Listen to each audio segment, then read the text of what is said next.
Hello नमस्कार साथियों, स्वागत है आप सभी का फिर से इस नए वीडियो में।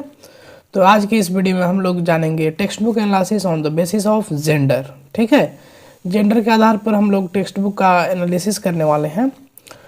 तो यह किन लोगों के लिए ज़रूरी है? जो लोग अभी बीएड कर रहे हैं या डीएलएड कर रहे हैं, उनको प्रायः असाइनमेंट के तौर पर या एज ए कोर्स में हमारा जो सिलेबस होता है वो होता है टेक्स्ट बुक एनालिसिस करना, कि जो हमारा टेक्स्ट बुक चल रहा है, जो स्कूल में किताबें चल रही हैं, वो कितने अप्रोप्रिएट है, उसमें जेंडर को लेकर कितनी बातें की गई हैं, आखिर वो जेंडर फ्री कितना किताब है, जेंडर न्यूट्रल है या नहीं।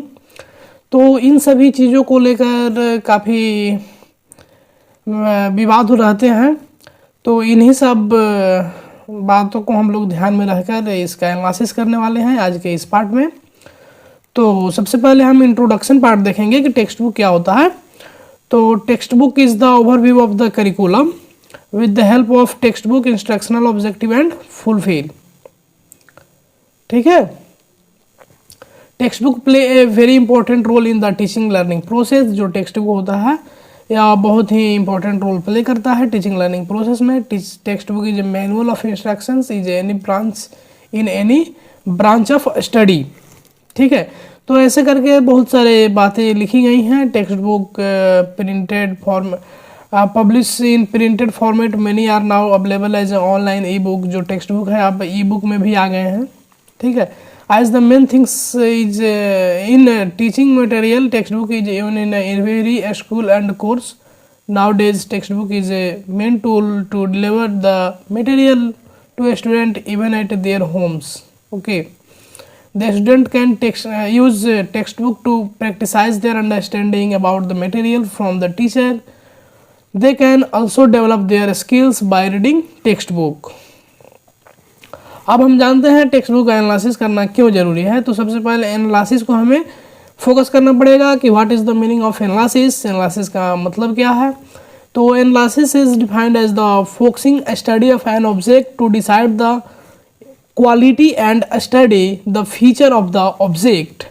उसके क्वालिटी और फीचर को यह डिसाइड करता है कि कोई चीज़ कैसा है। एनालिसिस करना, विश्लेषण करना, हर एक पार्ट को तोड़ तोड़ कर समझना, यही होता है एनालिसिस। एक एक पक्ष को अच्छे से गहनता से समझना, एक एक पार्ट पर फोकस करना, एनालिसिस करना। Textbook analysis is defined as the focusing study to decide the quality and study the feature of the textbook and analysis of the material including the structure, the focus content organization and content presentation and special learning aspect। ठीक है, तो इन सब बातों को हम लोग ध्यान में रखते हैं। In text book analysis we check that the text book is attractive और नॉट। जो हमारा टेक्स्ट बुक है वो अच्छा है कि नहीं है, आकर्षित है कि नहीं है, आकर्षित करता है कि नहीं बच्चों को। Which language is used in a vocab to the language is appropriate and according to the level of students. Is there any explanation given or not of the content, finding solution of such questions is text book analysis. तो जो आज का हम लोग text book analysis करने वाले हैं वो करने वाले हैं क्लास 7th, जो एक बिहार बोर्ड का बुक है जिसका नाम है सामाजिक आर्थिक एवं राजनीतिक जीवन। ठीक है, जो हिंदी भाषा में यह लिखा हुआ बुक है। तो हम सबसे पहले टेक्स्ट बुक एनालिसिस में सबसे पहले क्या देते हैं? General information about the book, ताकि हमें पता चल सके कि आगे हम किस बुक के बारे में बात करने वाले हैं, उसके राइटर कौन है, वो कैसा दिखने में कैसा दिखता है, इस सब के बारे में जानकारी होना चाहिए। उसका नाम क्या है, किस क्लास के लिए है, उसके ऑथर कौन कौन है। तो इन सभी चीज़ों को हम लिखेंगे general information about the book. जो बुक की सामान्य जानकारी है किताब की, उसके बारे में। ठीक है, तो जो title of the text book है वो है सामाजिक आर्थिक एवं राजनीतिक जीवन, जो क्लास 7th के लिए है। अब हम इस किताब की बात करें तो ये किताब हिंदी में है, और हम इसके ऑथर की बात करें तो विषय विशेषज्ञ जो हैं इसके श्री अरविंद सरदाना जी हैं और समन्वयक डॉक्टर रीता राय हैं। ये जो लिखा गया है यहाँ पर समीक्षक और लेखक सदस्य के नाम, ये सब आपको इस किताब के शुरू के जो पेज होंगे उसमें आपको देखने को मिलेंगे। शुरू के जो पेज होता है उसमें लिखा हुआ रहता है। ठीक है, जो डायरेक्टर हैं वो सनी सिन्हा जी हैं और यह जो पब्लिकेशन कहाँ से किया गया है, तो Bihar state text book publishing corporation limited Patna से यह पब्लिश किया गया है। और इसके जो प्रबंधक निदेशक हैं वो JKP सिंह हैं, बिहार राज्य पाठ्य पुस्तक प्रकाशन निगम लिमिटेड। और इसका प्राइस की बात करें, इस बुक की जो प्राइस है वो शून्य है, क्योंकि यह जो बुक है सर्व शिक्षा अभियान कार्यक्रम के अंतर्गत पाठ्य पुस्तकों का जो निःशुल्क वितरण होता है, फ्री में दिया जाता है, उसके द्वारा ये बुक मिलता है बच्चों को। और इसका जो क्रय विक्रय है यह एक दंडनीय अपराध है, ठीक है। और जो इसका पब्लिकेशन हुआ है अर्थात जो रीप्रिंट हुआ है वो 2024 में हुआ है। इसमें जो टोटल नंबर ऑफ चैप्टर्स हैं वो 12 हैं और total number of pages are 124। तो आगे हम बता दें, इस वीडियो में भी आप आगे देखिएगा कि जितने सारे फ़ोटो लगे हुए हैं या कंटेंट है उस पर सभी जो अधिकार है कॉपीराइट का वो BST BPC का है, जो Bihar state text book publishing corporation limited Patna है उसका है, क्योंकि ये सभी सोर्स वहीं से लिए गए हैं, वो सब ये सभी का सोर्स वहीं है, ये जो कंटेंट है फोटोज़ हैं वे सभी यहीं से लिए गए हैं, ठीक है। तो ये भी लिखना ज़रूरी है ताकि कोई कॉपीराइट ना दे, और विदाउट उसके परमिशन आप कहीं फ़ोटो चिपका नहीं सकते हो, किसी भी कंटेंट में नाम नहीं दे सकते हो, तो ये ज़रूरी है। तो सबसे पहले हम इसके फ्रंट पेज पर अगर ध्यान से देखें तो सबसे कोना में लिखा हुआ है समग्र शिक्षा अभियान, इधर लिखा हुआ है कक्षा 7, और एक मोटे से हेडलाइन में लिखा हुआ है इस किताब का जो शीर्षक है सामाजिक आर्थिक एवं राजनीतिक जीवन भाग 2। और एक यहाँ पे अगर आप ध्यान से देखो तो एक घर है और घर के आगे तिरंगा झंडा लहरा रहा है, और ये घर सामान्य घर नहीं है, यह असेंबली है, ठीक है। बिहार का जो विधानसभा होता है वहीं है। और इधर अगर हम नीचे बात देखें तो इधर कुछ बच्चे और बच्चियां हैं जिनके हाथों में आप किताब देख रहे हो, इधर एक मंडी जैसा दिख रहा है कुछ, इस फ्रंट पेज पर ही है। इन सब का भी आपको जिक्र करना पड़ेगा जब आप एनालिसिस करोगे तब, तो ये सब भी ज़रूरी है। इसमें आपको मुख्य रूप से जेंडर को ध्यान में रहकर करना है। तो इसमें इस फिगर में देखें तो जेंडर के दृश्य से अगर जेंडर का चश्मा लगा कर देखा जाए तो इसमें जो महिलाओं की भागीदारी है वो अच्छी खासी दिख रही है। वो बाज़ार हो या पढ़ने का पढ़ाई करने का, इधर जो हम लोग लेफ्ट साइड में देख रहे हैं इधर जो बच्चे हैं इसमें महिलाओं की भागीदारी है।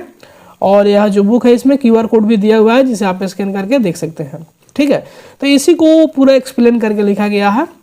The scenario in front page of class 7 democratic politics books highlights a few important gender perspective related to education work and societal roles। अगर हम फिगर की बात करें तो यह रिप्रेजेंटेशन है ऑफ जेंडर का। The lower section of the cover page depicts children and adults in a rural settings, however there are more girls visible than boys and women appear engaged in marketplace activities. This can be seen positively as a representation of women in public and economic spaces, but at the same time it may reinforce traditional roles such as women engaging in informal economic sectors, that is selling in markets। अगर हम बात करें तो इसमें महिलाओं की भागीदारी जो बाज़ार में है वो इस दृश्य से आपको देखने को मिल रही है कि महिलाएं भी सक्रिय रूप से भागीदारी अपना निभा रही हैं। और अगर हम दूसरे फिगर की बात करें visibility of boys versus girls, तो उसमें भी अगर गर्ल्स की बात करें तो गर्ल्स ज़्यादा दिख रही हैं बॉयज़ के कंपैरिजन में, जो को एजुकेशन को प्रमोट कर रहा है, ठीक है। तो और ये भी हम कह सकते हैं कि जो हमारा स्टीरियोटाइप थिंकिंग है कि महिलाएं बाज़ार नहीं जा सकती हैं या मार्केट नहीं संभाल सकती हैं, उसको ये ब्रेक भी कर रहा है। महिलाएं भी मार्केट में अपना दुकान लगा सकती है, खुद से अपना दुकान चला भी सकती है, इन सभी को वो प्रमोट कर रहा है। अर्थात जो हमारा स्टीरियोटाइप थिंकिंग है, जो कुछ समाज के चुनिंदों लोगों द्वारा बनाए गए मानसिकता है, उसको ये ब्रेक कर रही है, ठीक है। तो आगे हम देखें implicit gender roles. The image of women in market place में indirectly promote view the women contribution to the economy is primary in informal sector, while public or government leadership represented by the building is more male dominated, though there are no visible people in the government building scene। और जो government का building है उसमें तो कोई scene हो नहीं रहा है। तो अब हम बॉर्डर की बात कर लें, बॉर्डर इम्प्लीकेशन के। तो this cover of text book aimed at young learners, the subtle message it convey can influence how gender roles are perceived in relation to education. The absence of strong imagery of girls or women in academic or leadership role may inevitably limit aspirants or reinforce gender stereotype. आप देखिए यह जो front page है इस पर हम कुछ suggest भी कर सकते हैं कि यह फ्रंट पेज कैसा होना चाहिए ताकि और बेटर हो सके। आप एज ए टीचर सजेस्ट भी कर सकते हैं जो पाठ्य पुस्तक बनाने वाली समिति है उनको, कि आप इस तरीक़ा से बनाएं तो और अच्छा दिख सकता है और अच्छा होगा। तो including imagery of girls in formal education environment और participating equally in activities with boys would better convey the message of gender equality.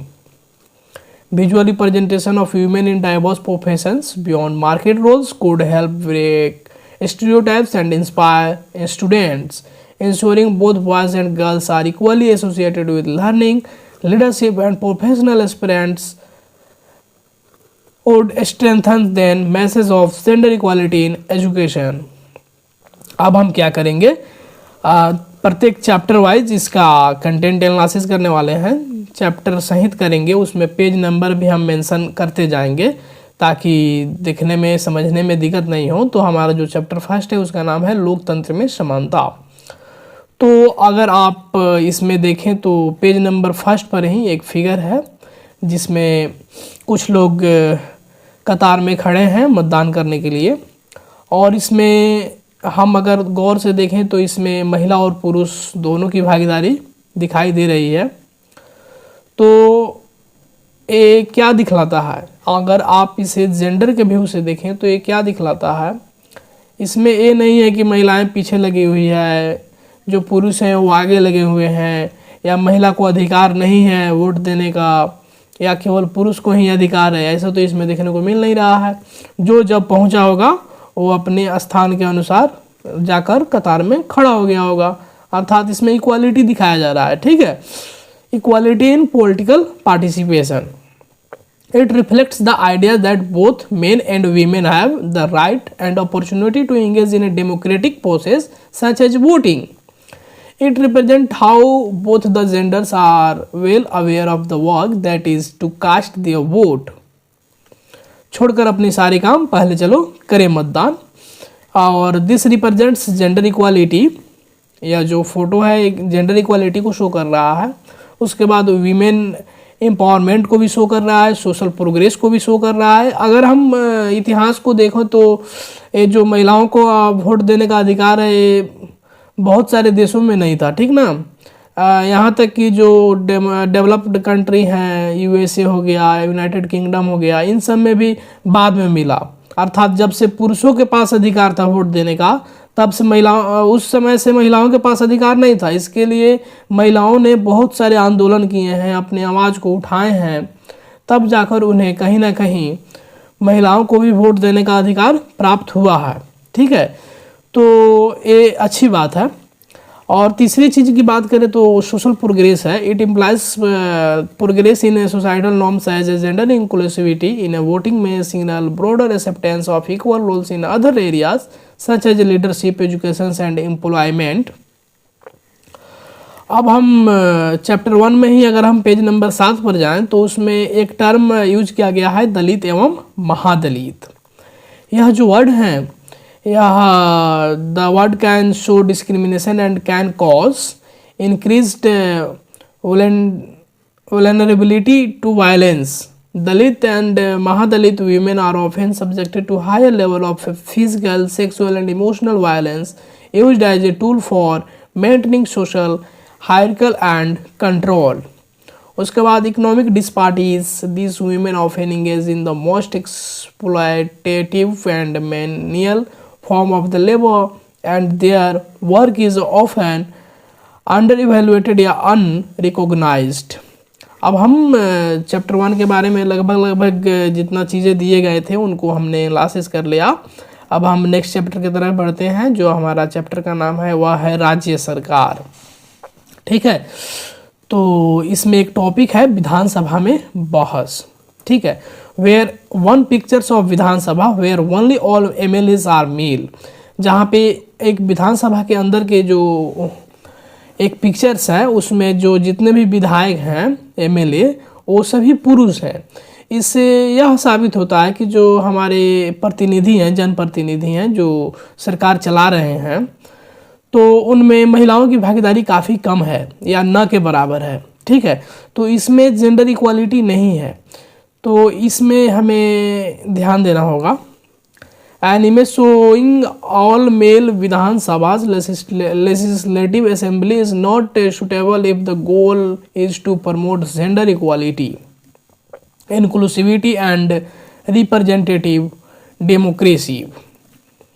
तो ये क्या क्या चीज़ को बताता है इस पर हम एक बार देख लें। तो एक बता रहा है कि मिस रिप्रेजेंटेशन ऑफ सोसाइटी है। भैया जब सोसाइटी में मेल और फीमेल दोनों हैं, अर्थात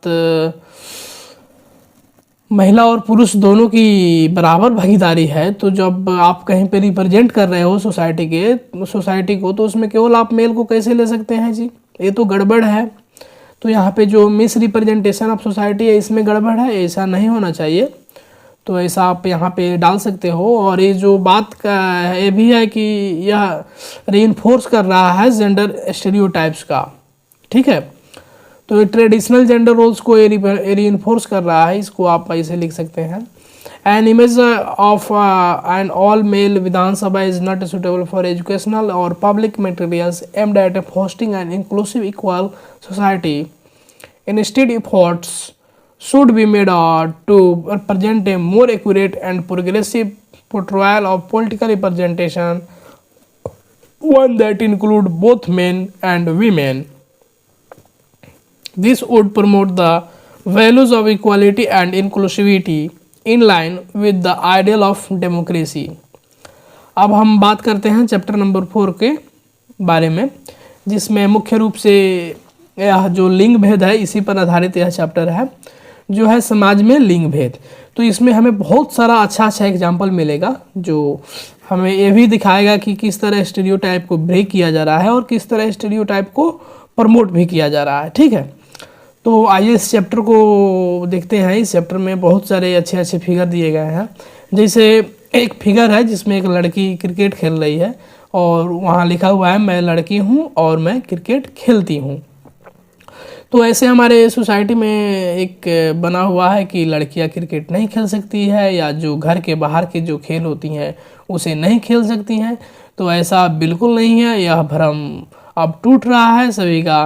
अब तो लड़कियां गोल्ड मेडल ला रही हैं नेशनल गेम्स में। ठीक है, और यहाँ पे एक उसी चैप्टर में एक और फिगर है कि लड़का एक है जो स्वेटर बुन रहा है। तो मैं लड़का हूँ और मुझे स्वेटर बुनना बहुत पसंद है।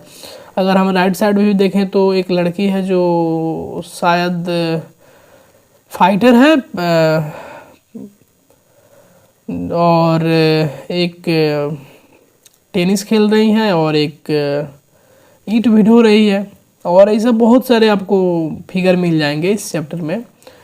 तो इसी तरह लाइन बाय लाइन सभी का इसमें कंटेंट का एनालिसिस किया गया है। आप वीडियो को पॉज कर धीरे धीरे देख सकते हैं। सभी फिगर के बारे में इसमें डिस्क्रिप्शन में लिखा गया है कि किस प्रकार से कर रहा है। जैसा कि अगर हम फिगर 5 की बात करें तो a boy is weaving A sweater, एक बालक जो है एक स्वेटर बुन रहा है। वीविंग और knitting is often seen as a domestic feminine task. इसे जो देखा गया है यह घरेलू महिलाओं के द्वारा किया जाता है अक्सर। लेकिन a boy engaging in the active challenges the stereotype that main should not partake in a traditionally feminine task, reinforcing the idea that caregiving or domestic roles are not inherently tied to one gender। तो यही सब बातें हैं। ठीक है, अगर हम chapter 5 करें तो इसमें देखेंगे समानता के लिए महिलाओं का संघर्ष। ठीक ना, तो in chapter 5 there is one activity given in page number 42 where students have to identify the number of males and females working in different sectors or field जैसे डिवीजन ऑफ लेबर के आधार पर बहुत सारे आपको ऐसे संघर्ष देखने को मिलेंगे जिसमें महिलाओं अपनी समानता के लिए लड़ती हुई नजर आएंगी।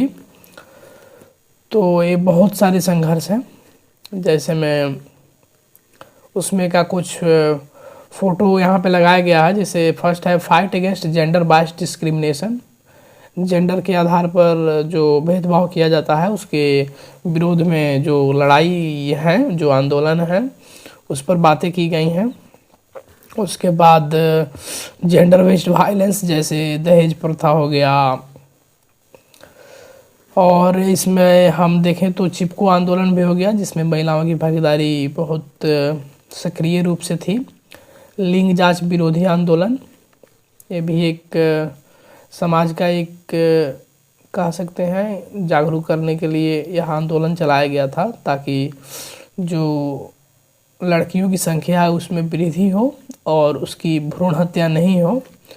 Save the girl child, Beti Bachao और बेटी पढ़ाओ का नारा भी दिया गया है। जैसा कि इन चैप्टर 5 समानता के लिए महिला का संघर्ष, there are some pictures of female in page number 43 and 45 who did the job that break the stereotype division of labour. Division of labour क्या होता है, तो क्या होता है ना कि हम एलोकेशन ऑफ टास्क कर देते हैं on the basis of gender, कि यह पार्टिकुलर काम जो है पार्टिकुलर टाइप्स के जेंडर ही कर पाएंगे। तो यहीं से शुरू हो जाता है division of labour on the basis of gender. तो ऐसा नहीं करना चाहिए, बहुत गड़बड़ सड़बड़ काम है।